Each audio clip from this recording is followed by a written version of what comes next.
Assalamualaikum warahmatullahi wabarakatuh. Selamat siang sahabat semua, para pemirsa, para penyimak rutin perkuliahan dasar-dasar administrasi dan manajemen pendidikan. Pada pertemuan kali ini kita akan membahas topik besar terkait kepemimpinan pendidikan. Dalam pertemuan kali ini kita akan menyimak sajian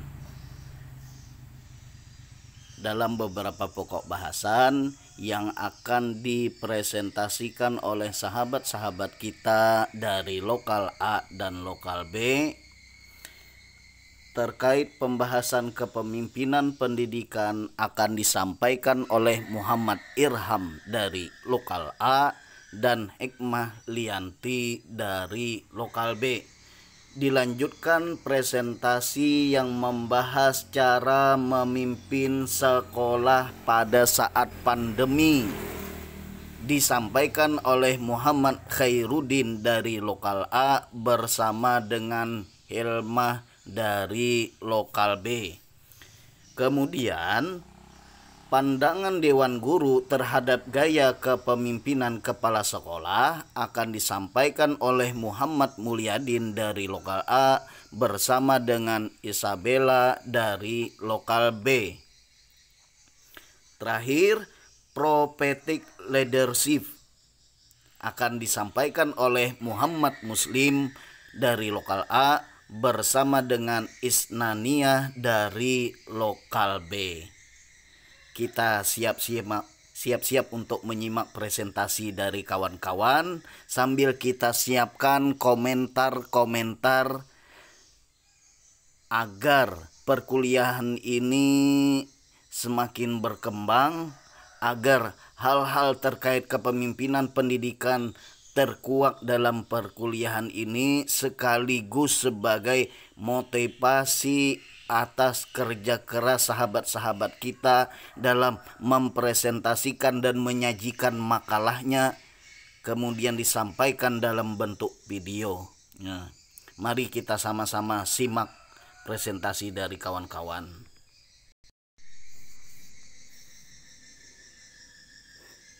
Bismillahirrahmanirrahim. Assalamualaikum warahmatullahi wabarakatuh. Waalaikumsalam. Alhamdulillahirrabbilalamin. Wassalatu wassalamu ala asyrafil anbiya'i wal mursalin Sayyidina wa maulana Muhammad wa ala alihi wa sahbihi ajma'in. Amma ba'. Perkenalkan, nama saya Muhammad Irham. Pada kesempatan kali ini saya dan Hikmah Lianti ingin mempresentasikan makalah kami yang berjudul Kepemimpinan Pendidikan. Namun sebelumnya saya ucapkan terima kasih kepada dosen pengampu Bapak Syahrani SPDI MM dan teman-teman semua yang telah berkenan untuk menyimak video kami hari ini. Baik, langsung saja untuk mempersingkat waktu. Pembacaan makalah yang pertama dibacakan oleh saya sendiri dan nanti dilanjutkan oleh Hikmah Lianti. Yang pertama, A. Kepemimpinan pendidikan. Apa itu kepemimpinan pendidikan? Kepemimpinan berasal dari kata dasar pimpin yang mempunyai arti bimbing, dan kata memimpin berarti melatih, mendidik, dan mengajar. Pengertian pendidikan berasal dari kata dasar didik yang mempunyai arti memelihara dan memberikan latihan mengenai akhlak atau kecerdasan. Dan pendidikan berarti perbuatan, hal, cara, dan sebagainya dalam mendidik. Jadi, pengertian kepemimpinan pendidikan adalah suatu kemampuan dan proses mempengaruhi, mengkoordinir, dan menggerakkan orang-orang lain yang ada hubungan dengan pengembangan ilmu pendidikan dari pelaksanaan pendidikan dan pengajaran, agar supaya kegiatan-kegiatan yang dijalankan dapat lebih efisien dan efektif di dalam pencapaian tujuan pendidikan dan pengajaran. Yang B, fungsi dari kepemimpinan pendidikan. Yang pertama, mengembangkan kebebasan berpikir dan berpendapat. Yang kedua, mengembangkan kerjasama. Yang ketiga, mengembangkan jiwa bertanggung jawab. Dan yang keempat, membantu menyelesaikan masalah-masalah pendidikan. Adapun peran dan fungsi kepala sekolah antara lain, menyusun perencanaan sekolah, mengembangkan organisasi sekolah, memimpin sekolah, mengelola perubahan dan mengembangkan sekolah, menciptakan budaya dan iklim sekolah, dan yang terakhir, mengelola budaya dan iklim sekolah. Dan yang C, syarat-syarat kepemimpinan pendidikan. Yang pertama, ada ketajaman penglihatan sosial. Yang kedua, kemampuan berpikir abstrak. Yang ketiga, keseimbangan emosional. Dan seorang kepala sekolah madrasah harus mempunyai kompetensi dan syarat yang harus dipenuhi. Di antaranya yaitu mempunyai kepribadian, yaitu berakhlak mulia. Yang kedua, manajerial, yaitu menyusun perencanaan. Yang ketiga, kewirausahaan, yaitu menciptakan inovasi bagi pengembangan sekolah. Yang keempat, supervisi, yaitu merencanakan program dan melaksanakan supervisi, serta menindaklanjuti supervisi pendidikan. Dan yang kelima, sosial, yaitu bekerjasama dengan pihak lain.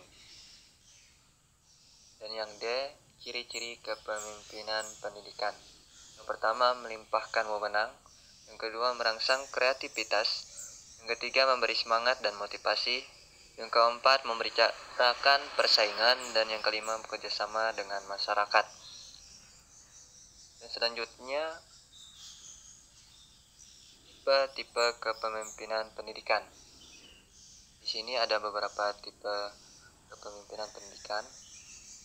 Dan yang pertama, ada tipe autokrasi. Dari segi bahasa, autokrasi dipahami sebagai perintah atau pemaksaan kehendak dari atasan ke bawahan.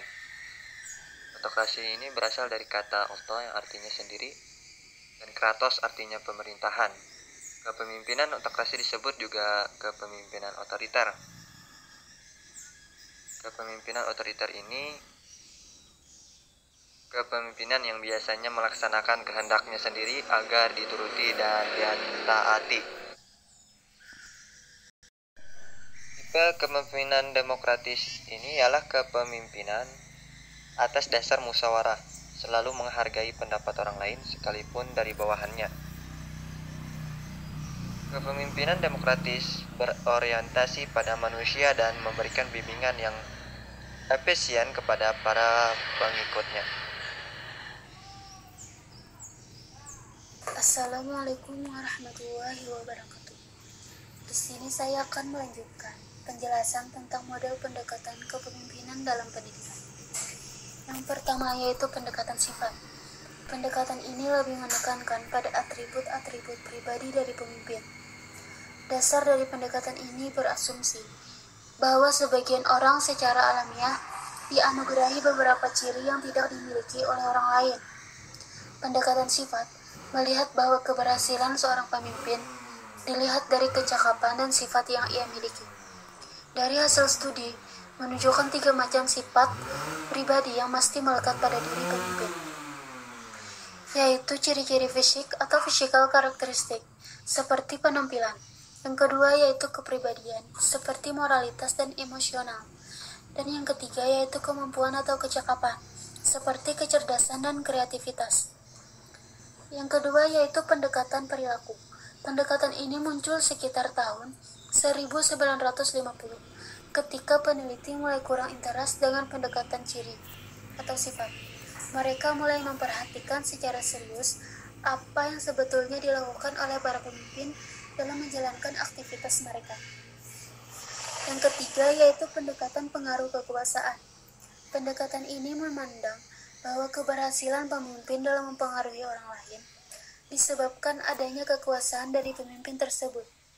Karena memiliki kekuasaan, orang lain bersedia berbuat sesuai dengan apa yang diharapkan oleh seorang pemimpin itu. Dan yang terakhir yaitu pendekatan situasional. Pendekatan ini menekankan pada ciri pribadi pemimpin dan situasi, mencoba untuk mengukur atau memperkirakan ciri pribadi, dan membantu pemimpin dengan pedoman perilaku yang bermanfaat berdasarkan kombinasi dari kemungkinan yang bersifat kepribadian dan situasional. Sekian dari penjelasan kami.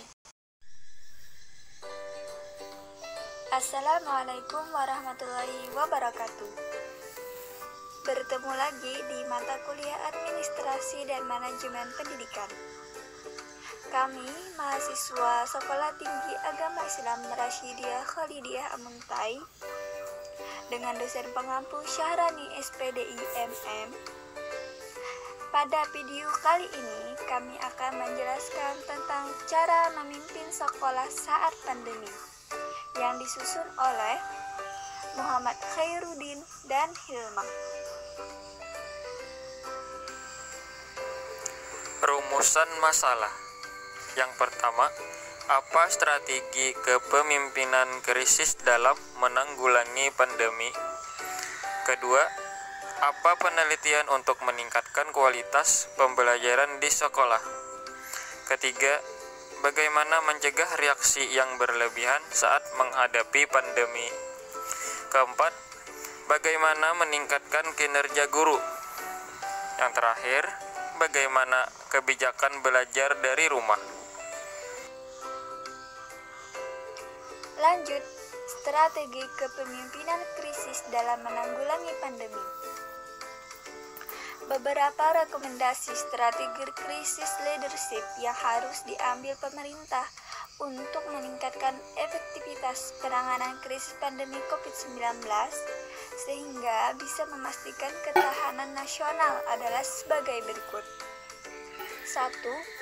Menunjuk krisis leader dengan karakteristik model kepemimpinan transaksional.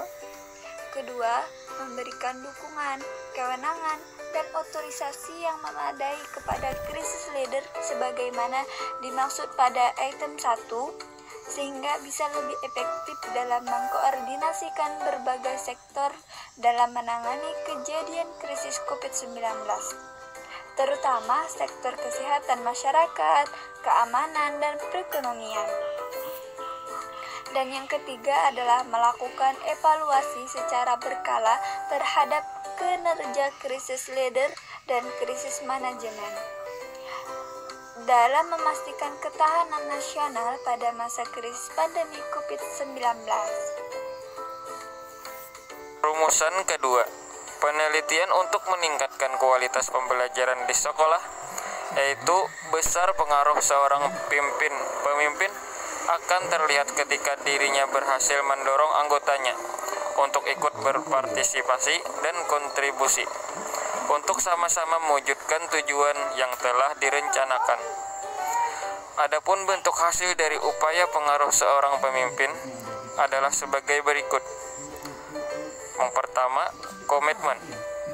Bentuk persetujuan anggota terhadap tujuan yang dibawa oleh pemimpin. Kedua, kepatuhan. Bentuk keikutsertaan terhadap keputusan yang diambil pemimpin. Ketiga, perlawanan. Bentuk tidak setujunya anggota terhadap keputusan atau tujuan yang dibawa pemimpin. Lanjut, untuk mencegah reaksi yang berlebihan saat menghadapi pandemi.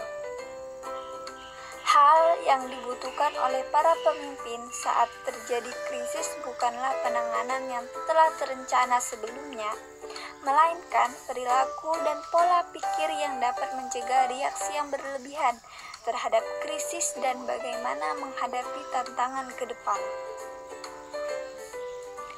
Jadi, pertama adalah persiapan untuk merespon krisis. Kedua, memperkuat karakter pemimpin dalam masa krisis. Ketiga, membuat keputusan di tengah ketidakpastian. Keempat, menunjukkan empati. Dan yang kelima adalah berkomunikasi secara efektif. Rumusan masalah yang keempat, meningkatkan kinerja guru.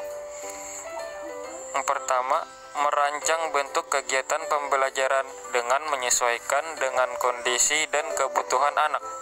Kedua, merancang perancangan dan menetapkan prosedur kerja untuk menunjang pelaksanaan pendidikan pada masa normal baru. Ketiga, mempersiapkan kondisi lingkungan dengan mematuhi protokol kesehatan sesuai protokol COVID-19. Keempat, mentransformasi nilai kepada bawahan untuk melakukan proses pembelajaran yang sesuai kebutuhan atau mengupdate-nya. Kelima, menyusun rencana kerja darurat dengan fokus pada pencapaian tujuan pembelajaran. Terakhir, melakukan berkoordinasi dengan berbagai pihak termasuk kepada orang tua tentang kegiatan pembelajaran pada masa normal baru. Next, kebijakan belajar dari rumah. Upaya penyebaran pandemi COVID-19 bagi para peserta didik juga dilaksanakan melalui kebijakan belajar dari rumah yang dikeluarkan oleh kepala sekolah. Sekolah diberikan kebebasan dalam mengelola kegiatan belajar mengajar melalui sarana dalam jaringan atau online. Para guru memberikan pelajaran yang lebih bermakna agar siswa tetap merasa nyaman dan produktif dan untuk dapat mengasah soft skill-nya. Sekolah juga berinisiatif membuat poster-poster anjuran belajar dari rumah untuk memberikan pemahaman kepada siswa dan orang tua, terutama bagi siswa tingkat dasar. Hal ini bertujuan agar siswa tetap melaksanakan proses belajar mengajar meskipun tidak berada di sekolah. Sesuai dengan himbauan Menteri Pendidikan dan Kebudayaan, para guru memberikan pelajaran yang lebih bermakna agar siswa tetap merasa nyaman dan produktif mengasah soft skill-nya. Sebagian besar aplikasi yang digunakan untuk melaksanakan kegiatan pembelajaran online adalah seperti Google Classroom, Zoom, WhatsApp, Padlet, YouTube, dan sebagainya lainnya. Hal yang terjadi yang dirasakan di saat pandemi. Manfaat yang dirasakan dapat membentuk karakter yang disiplin dan bertanggung jawab terhadap diri sendiri dan orang lain, meningkatkan motivasi dan prestasi akademik. Penghambat, gangguan jaringan, kurangnya pemahaman secara langsung dari materi yang disampaikan. Terus hasil yang dicapai, menambah ilmu pengetahuan dan menambah pengalaman dalam bidang teknologi. Kemudian faktor pendukung, selalu dapat dukungan dari orang tua dan keluarga. Lanjut. Terima kasih telah menonton. Jangan lupa like dan subscribe dan juga share ya untuk YouTube ini. Wassalamualaikum, semoga bermanfaat.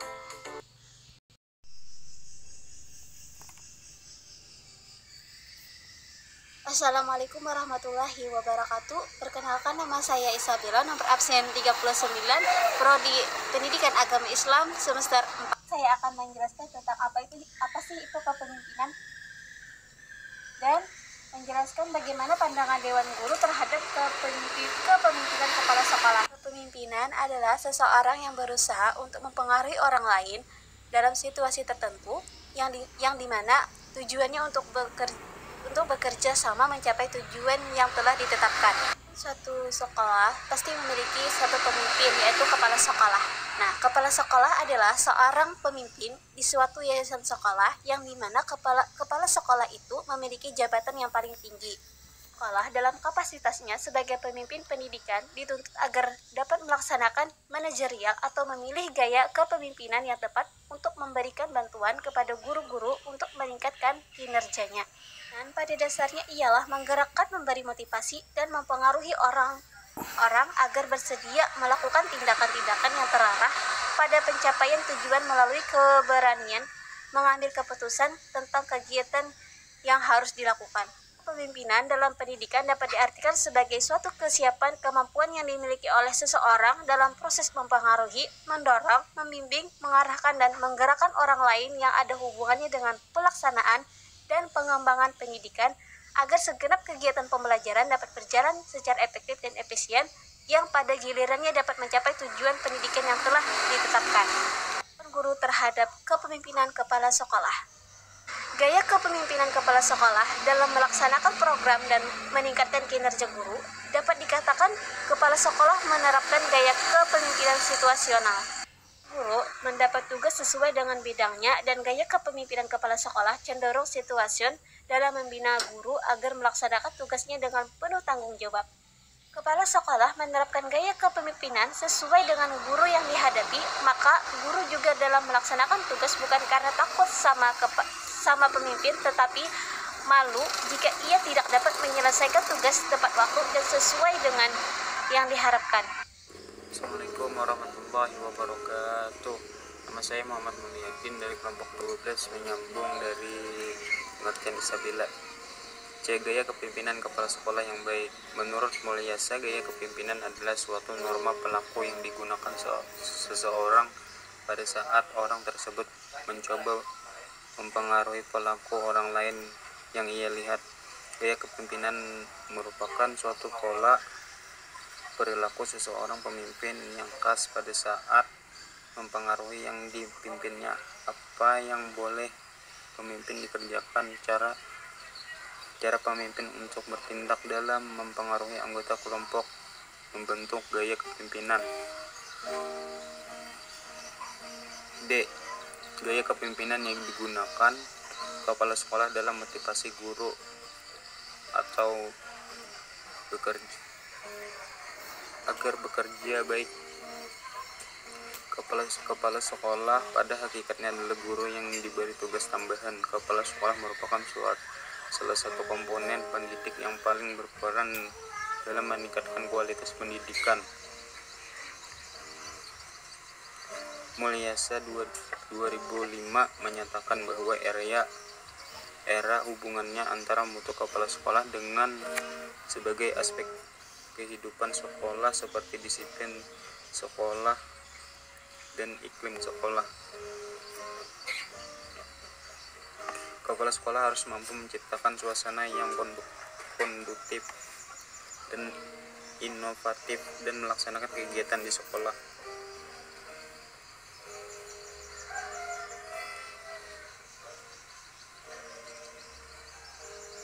Membentuk organisasi forum ilmiah guru dan juga dengan membudayakan program musyawarah guru mata pelajaran MGMP yang selama ini sudah ada hampir di setiap kabupaten atau kota. Gaya kepemimpinan bebas. Gaya kepemimpinan bebas ini mempunyai arti gaya kepemimpinan yang membiarkan orang membuat kehendaknya. Gaya kepemimpinan ini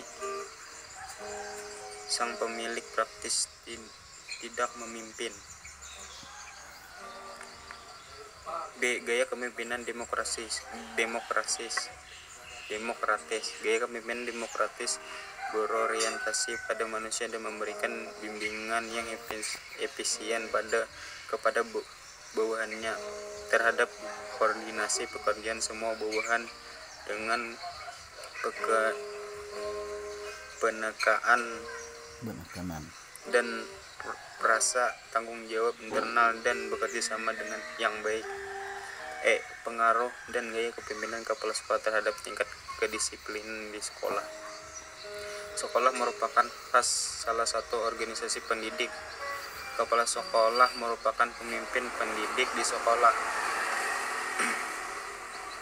Sebagai pemimpin pendidik, kepala sekolah memiliki sejumlah tugas dan tanggung jawab yang cukup berat untuk bisa menjalani fungsinya secara optimal. Kepala sekolah perlu menerapkan gaya kepemimpinan yang tepat.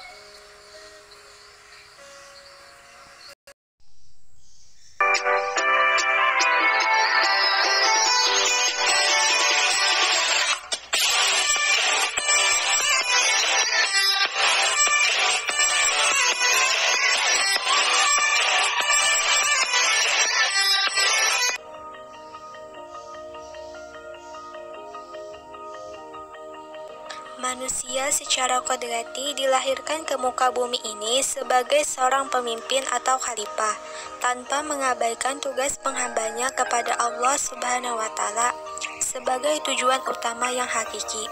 Pada hakikatnya, kepemimpinan telah dipraktekkan oleh para nabi sebelumnya, terutama Nabi Muhammad SAW yang dilandasi dengan sifat-sifat kenabiannya, yaitu sidik, amanah, tablik, dan patanah. Model kepemimpinan prophetic leadership. Prophetic merupakan kata serapan dari kata prophet yang berarti nabi, yakni sebagai pemberi kabar, berita, risalah kebenaran bagi umat manusia. Di sisi lain, prophetic adalah mempunyai sifat atau ciri seperti nabi. Sedangkan leadership dalam bahasa Indonesia artinya adalah kepemimpinan.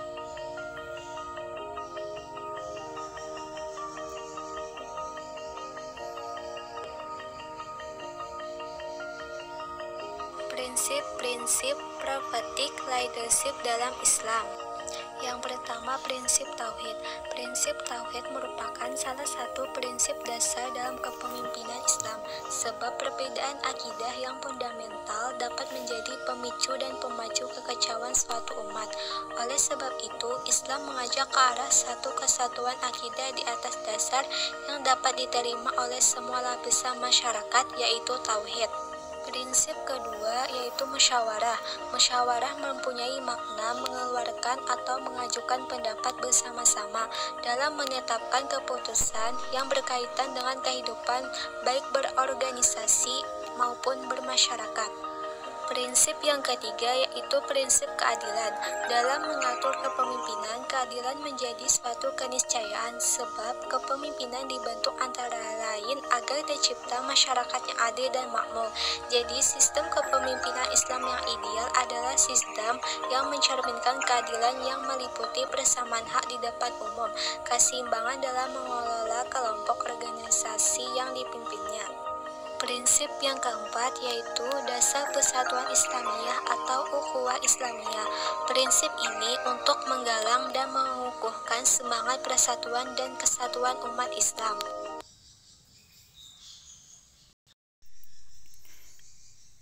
Demikianlah hasil presentasi dari kawan-kawan terkait kepemimpinan pendidikan. Kita lanjutkan forum diskusi pada kolom komentar di YouTube ini ya, dan juga di ruang adlink Sipima. Demikian kita tutup dulu video ini dengan ucapan wassalamualaikum warahmatullahi wabarakatuh.